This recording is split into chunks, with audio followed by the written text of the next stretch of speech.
idea that toning was something invented is maybe a little misguided. It's really a natural phenomenon that is born within us, and it's a means of expression and creation.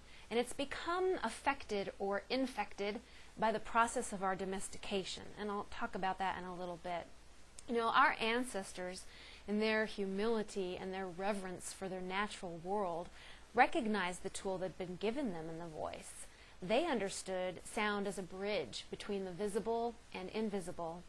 And so they developed ways of working with that tool through meditation and prayer and ritual, things that we still do today, but we don't necessarily understand why. So that bridge of sacred sound is still available to us if we just turn our attention toward it. Unfortunately, in modern times, our ability to voice has been taken for granted. The idea of sacred sound for healing purposes is sometimes seen as strange or unfamiliar. In truth, it's really an ageless, potent thing, a God-given birthright.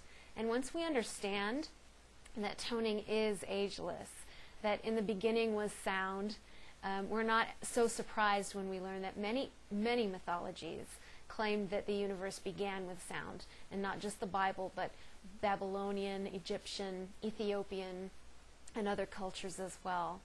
So the ancient mystery schools of Greece and China, India, and Tibet, among others, included teachings on the healing benefits of sacred sound. And in fact, really every major world culture has its practices in healing tones or sacred mantras. Certain tones among the Sufis, the Chinese, and the Tibetans were believed to hold unique power. And the fact that each culture revered different tones reminds us that it's really our intent at the heart of every matter, and not necessarily, one tone being superior to another.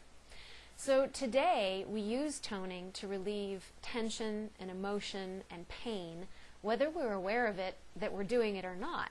We all moan and we sigh, we groan if we're hurting, we laugh and cuss or cry.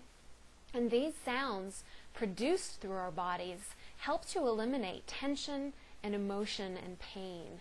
But when we enforce control upon this bodily function in order to conform to social norms, and that was the domestication I was speaking of earlier, then energies become pent up and blocked, and our natural energy flow, or qi, is impeded. So this in turn results in illness in the body. So people are making themselves sick when they don't express themselves, and it's an easy enough thing to remedy. Returning to the art of toning helps us to shift energy in the body, releasing the blocks and restoring health and well-being. Toning brings our attention away from that analytical mind to our more intuitive and sensing being.